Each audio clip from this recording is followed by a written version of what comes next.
মোদি বিরোধী স্লোগানে উত্তাল ভারত।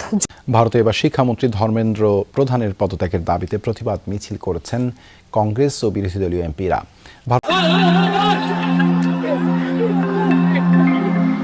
ত্যাগ করে ভারত ছাড়লেন প্রধানমন্ত্রী নরেন্দ্র মোদী। কোনোভাবেই শেষ রক্ষা পেলেন না মোদী। পালিয়ে গিয়ে লাইভে এসে ছাত্র জনতার কাছে ক্ষমা চাইলেন তিনি।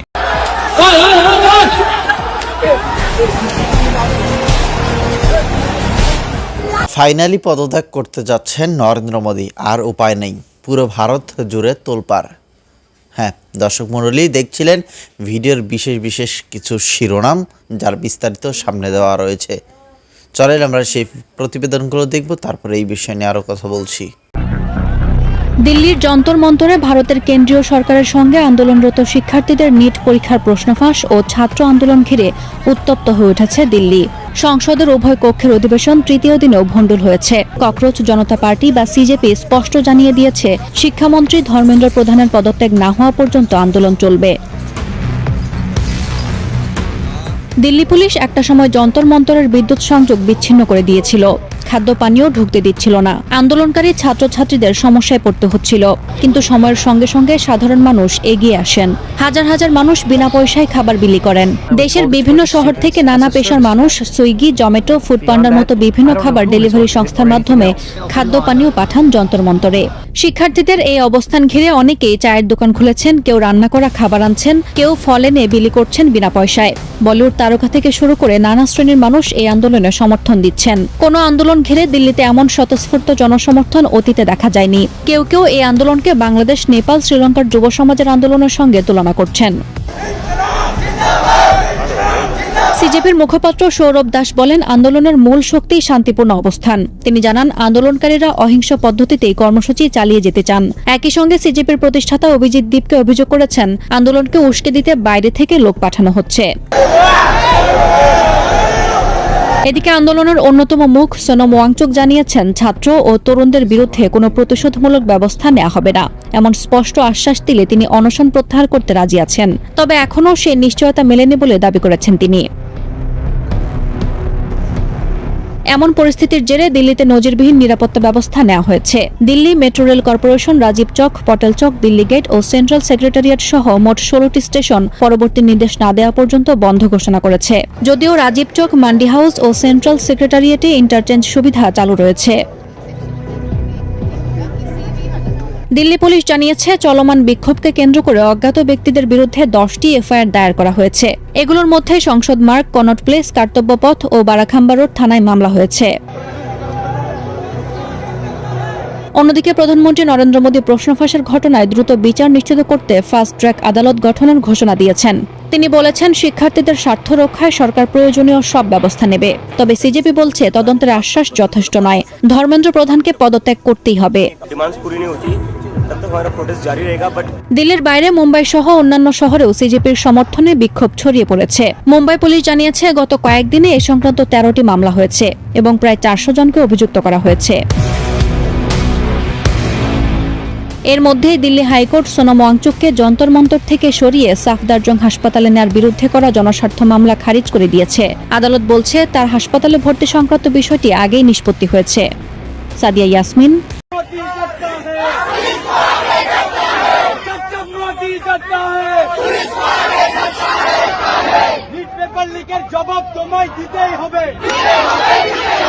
আমাদের একটাই দাবি, এই যে ঘুম ধরে যাওয়া যে শিক্ষা ব্যবস্থা, এই শিক্ষা ব্যবস্থার বিরুদ্ধে আমরা আজকে পথে নেমেছি। যে বারে বারে এনডিএ যা যা পরীক্ষা কন্ডাক্ট করছে, প্রতিটা পরীক্ষায় কিন্তু কোনো না কোনো ভাবে লিক হচ্ছে বা কারাপশনের শিকার হচ্ছে।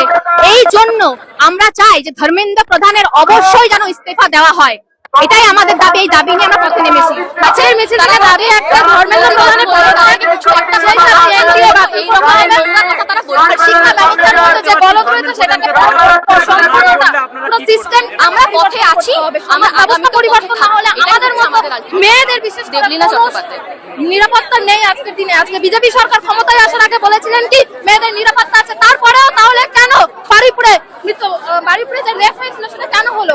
তার প্রতিবাদে তিনি কি বলছেন, এনকাউন্টার করেছিলেন? তিনি সেটা এনকাউন্টার করেছিলেন নাকি প্রমাণ লোপাটের চেষ্টা করেছিলেন? এর জবাবটা দিতে হবে। আমাদের সেমিস্টার প্রথা বাতিল করতে হবে, কারণ সবাই একই শিক্ষার্থী নয়, তারা সবাই ব্রিলিয়ান্ট নয়। এমন অনেক শিক্ষার্থী রয়েছে যাদের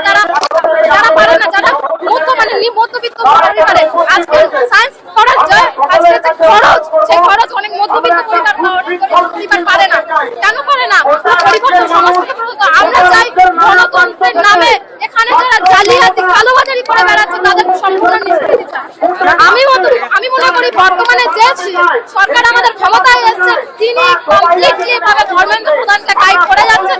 কতক্ষণ করবেন? দেশের জনগণের দ্বারা সরকার নির্ণীত, সরকারের দ্বারা জনগণ নির্ণীত নয়। তাই এটা সরকারকে বলবো ধর্মেন্দ্র প্রধানের পদত্যাগ চাই, মানে ধর্মেন্দ্র প্রধানের পদত্যাগ চাই। আর এনটিএ কে বাতিল করতে হবে, সেমিস্টার টোটাল বিতরণ করতে হবে। 2026 সালের প্যানেলে যে সমস্ত শিক্ষার্থীদের, যে সমস্ত শিক্ষকরা বাতিল হয়েছিলেন তাদের মধ্যে তাদেরকে যোগ্য সম্মান ফিরিয়ে দিতে হবে। আমরা ছাত্র, অনেকের ব্যানারে বিজেপি লেখা। হ্যাঁ, আমরা দেখে এসেছি, আমরা ইউথ। নিট পেপার লিকের জন্য ধর্মেন্দ্র প্রধানকে ইস্তফা দিতে হবে। এখান থেকে আমরা ধর্মতলা অব্দি যাব। হ্যাঁ, সাপোর্ট করছে আমাদের। হ্যাঁ, এখন আমাদেরকে এখানে রেখেছে কারণ রথটা আসছে, উল্টা রথটা, তার জন্য এবার আমাদের গ্যাদারটা এবার মিক্স হয়ে যাবে, জিনিসটা এবার খারাপ হয়ে যাবে। তার জন্য রথটা আগিয়ে দিবে, তারপরে আমরা বেরোবো। স্যার একটাই কথা বললো যে আমাদেরকে প্রোটেস্টটা তো আমরা পিসফুল ভাবে করছি। স্যার বললো আমি একটা গার্জেন হিসাবে বলছি, পুলিশ না, একজন গার্জেন হিসাবে বলছি, সবাই যেন সুস্থ থাকে সেভাবে করব, ঠিক আছে। আজকে উল্টো রথ আছে, উল্টো রথটা বের করার পরে যখন পেরিয়ে যাবে তার পাশাপাশি আমাদের রথটা আমাদের প্রোটেস্টটা যাবে। আমাদের সংগঠন কিছু, আমরা ছাত্র, আমরা রামপুরহাটের একজন, বীরভূম রামপুরহাটের একজন ছাত্র। দেখুন, যে তিনটে দাবিতে আন্দোলন হচ্ছে, এই তিনটে দাবির আন্দোলনের প্রতি গোটা দেশের মানুষের বিরাট সমর্থন, শুধু ছাত্রছাত্রী নয়, সমস্ত অংশ সাধারণ মানুষ। এবং এই আন্দোলন বামপন্থী ছাত্র সংগঠনগুলো বহু আগে থেকে তুলছে। প্রশ্নপত্র ফাঁস বন্ধ করতে হবে, অপরাধীদের শাস্তি দিতে হবে। যখন এই আন্দোলনের ব্যাপক আকার ধারণ করেছে, তখন এই আন্দোলনটাকে ভাঙার জন্য, আন্দোলনে এই বিরাট অংশে জনসাধারণের যে অংশগ্রহণ তাকে সরিয়ে দেওয়ার জন্যই আজকে এই ধরনের ন্যারেটিভ দেওয়া হচ্ছে। এই ধরনের ন্যারেটিভ দেশের মানুষ বিশ্বাস করবে। দেশের মানুষ স্পষ্ট বুঝতে পারছে যে অত্যন্ত গুরুত্বপূর্ণ দাবি, শিক্ষাক্ষেত্রে যে ভয়াবহ দুর্নীতি, শিক্ষাক্ষেত্রে যে ভয়ানক সমস্যা, এই সমস্যাগুলো সমাধানের জন্যই ছাত্রছাত্রীরা ক্যাম্পাস ছেড়ে রাস্তায় নেমেছে। ক্যাম্পাস ছেড়ে বেশিরভাগ এই জমায়েতের দিকে দেখুন, বেশিরভাগ ছাত্রছাত্রী যারা আজকে স্কুল কলেজ বয়কট করে এখানে এসেছে। ফলে এরা কেউই দেশ ভাগ করতে চায় না, কেউ এরা বাইরের কোনো আন্তর্জাতিক কোনো সংস্থার মদতে এখানে চলছে না, তাদের স্বপ্ন বাঁচানোর জন্য এসছে। ফলে আমরা এই আন্দোলনটাকে সমর্থন করছি। যে ন্যারেটিভ গুলো তোলা হচ্ছে সেই ন্যারেটিভ গুলো দেশের মানুষ বিশ্বাস করছে। তো আপনারা শুনুন না কি স্লোগান উঠছে যে এনটিএ কে বাতিল করতে হবে, প্রশ্ন ফাঁসের সঙ্গে যারা জড়িত তাদের শাস্তি দিতে হবে। দাবি উঠছে যে অবিলম্বে কেন্দ্রীয় শিক্ষামন্ত্রীকে পদত্যাগ করতে হবে। দাবি উঠছে যে ন্যায়সঙ্গত ছাত্র আন্দোলনে পুলিশি নির্যাতন কেন হবে। এই দাবিগুলোর সঙ্গে, এই স্লোগানের সঙ্গে কোনো দেশবিরোধী স্লোগান আপনারা পাচ্ছেন? আসলে আন্দোলনটাকে ভাঙার জন্য আমরা দেখেছি বারে যখন এই আন্দোলন গড়ে ওঠে, সাধারণ মানুষের যখন আন্দোলনে মানুষ সামিল হয়ে যায়, আন্দোলনটাকে ভাঙার জন্য তখন কিন্তু এই সরকার শাসক নানান ধরনের ন্যারেটিভ দেয় যাতে আন্দোলনের ঐক্যটাকে ভেঙে ফেলার জন্য। দেশের মানুষ এই প্ররোচনায় পা দেবে না।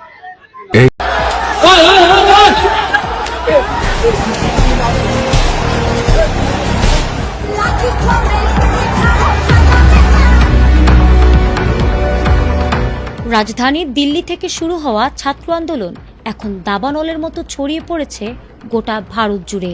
প্রশ্ন ফাঁস, দুর্নীতি আর শিক্ষা ব্যবস্থার চরম অব্যবস্থাপনার বিরুদ্ধে লাখ লাখ শিক্ষার্থীর ক্ষোভ আজ রূপ নিয়েছে এক অভূতপূর্ব গণ অভ্যুত্থানে।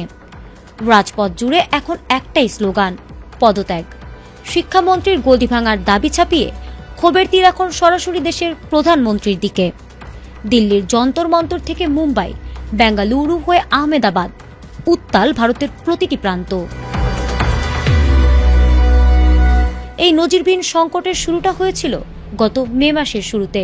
ভারতের প্রায় 23 লাখ শিক্ষার্থী দেশজুড়ে অত্যন্ত মর্যাদাপূর্ণ সর্বভারতীয় মেডিকেল প্রবেশিকা পরীক্ষায় বসেন। কিন্তু পরীক্ষা শেষ হতে না হতেই সামনে আসে প্রশ্নপত্র ফাঁসের অকাট্য ও চাঞ্চল্যকর সব প্রমাণ।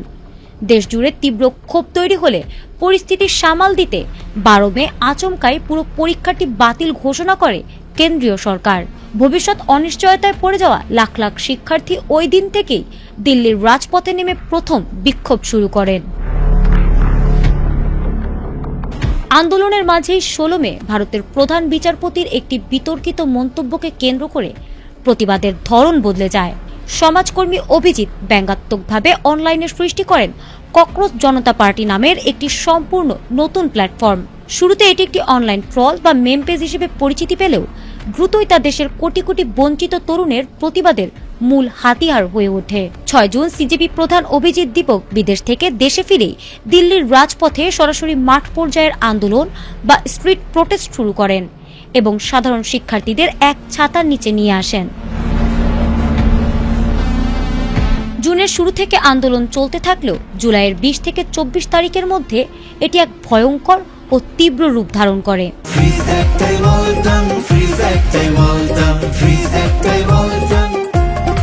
দিল্লির যন্তর মন্তরে অবস্থান নেওয়া শান্তিপূর্ণ শিক্ষার্থীদের ওপর পুলিশ আচমকায় নির্মম লাঠিচার্জ এবং টিয়ার গ্যাস নিক্ষেপ করে। এই দমনপীড়নের খবর দাবানলের মতো ছড়িয়ে পড়লে শিক্ষার্থীদের আন্দোলন সাধারণ মানুষের স্বতঃস্ফূর্ত গণ আন্দোলনের রূপ নেয়। এর সাথে যুক্ত হয় পরীক্ষা বাতিলের মানসিক চাপ সইতে না পেরে ভারতের বিভিন্ন প্রান্তে 22 জন শিক্ষার্থীর আত্মহত্যার মর্মান্তিক খবর, যা মোদী সরকারের বিরুদ্ধে ক্ষোভের আগুন আরও বাড়িয়ে দেয়। পরিস্থিতি বেগতিক দেখে মোদী সরকার আন্দোলনকারীদের আলোচনার টেবিলে ডাকতে বাধ্য হয়। সিজেপি নেতারা সরকারের শীর্ষ প্রতিনিধিদের সাথে বৈঠকে বসলেও নিজেদের 3 দফা দাবি থেকে এক চুলও নড়তে রাজি হননি। তাদের মূল দাবিগুলো হলো শিক্ষামন্ত্রী ধর্মেন্দ্র প্রধানের পদত্যাগ, আন্দোলনকারী শিক্ষার্থীদের বিরুদ্ধে করা এফআইআর প্রত্যাহার এবং আত্মহত্যাকারী 22 জন শিক্ষার্থীর পরিবারকে উপযুক্ত আর্থিক ও সামাজিক ক্ষতিপূরণ দেওয়া। যদিও প্রধানমন্ত্রী নরেন্দ্র মোদী পরিস্থিতি শান্ত করতে ভিডিও বার্তায় ফাস্ট ট্র্যাক কোর্ট গঠন করে প্রশ্ন ফাঁসকারীদের দ্রুত শাস্তির আশ্বাস দিয়েছেন, কিন্তু শিক্ষার্থীরা এই ফাঁকা আশ্বাসে আন্দোলন প্রত্যাহারে সাফ মানা করে দিয়েছে। সিজেপি প্রধান সরাসরি প্রধানমন্ত্রীকে আলটিমেটাম দিয়ে হুঁশিয়ারি দিয়েছেন যে সরকার যদি অবিলম্বে শিক্ষামন্ত্রীকে বরখাস্ত না করে তাকে আড়াল করার চেষ্টা চালায়, তবে আন্দোলন আর কেবল শিক্ষামন্ত্রীর পদত্যাগের মধ্যে সীমাবদ্ধ থাকবে না। শিক্ষার্থীদের পরবর্তী সরাসরি দাবি হবে খোদ প্রধানমন্ত্রী নরেন্দ্র মোদীর পদত্যাগ এবং মোদী হটাও আন্দোলন। আপাতত ভারতের তরুণ সমাজ ও সাধারণ নাগরিক রাজপথ ছাড়তে নারাজ। এই তীব্র গণ অসন্তোষ মোদী সরকারকে এক অভূতপূর্ব সাংবিধানিক ও রাজনৈতিক সংকটের মুখে দাঁড় করিয়ে দিয়েছে, যা মোদীর রাজনৈতিক ভবিষ্যৎ ও ক্ষমতার আসনকে বড় ধরনের ঝুঁকির মধ্যে ফেলে দিয়েছে। মন্ত্রী ধর্মেন্দ্র প্রধান তিনি কেন পদত্যাগ করছেন না? নরেন্দ্র মোদী তাকে কেন তার ক্ষমতা থেকে সরে যাচ্ছেন না? এই প্রশ্নগুলো অনেকের মনে অজানা হয়ে আছে। আস্তে আস্তে যেভাবে পুরো রাজ্য জুড়ে শিক্ষার্থীরা নেমে পড়ছে, এতে করে নরেন্দ্র মোদী খুব বেশি দিন টিকে থাকতে পারবে না, এবং তিনি যদি টিকে থাকতে চান তাহলে অবশ্যই তার যে শিক্ষামন্ত্রী ধর্মেন্দ্র প্রধান রয়েছে তাকে আগে ক্ষমতাচ্যুত করতে হবে। এরপরে শিক্ষার্থীরা তারা আলোচনায় বসবে, এর আগে কখনোই না। দর্শক মণ্ডলী, ইতিমধ্যে আমরা জানতে পেরেছি অনেকগুলো রাজ্যে কিন্তু শিক্ষার্থীদের আন্দোলন করজোড় হচ্ছে। তো শেষ পর্যন্ত কোথায় যাবে এই আন্দোলন, কি হবে কে জানে, তবে মনে হচ্ছে শেষ পর্যন্ত ফাইনালি কিছু একটা হতে যাচ্ছে। লিখবেন আপনাদের মতামতগুলি।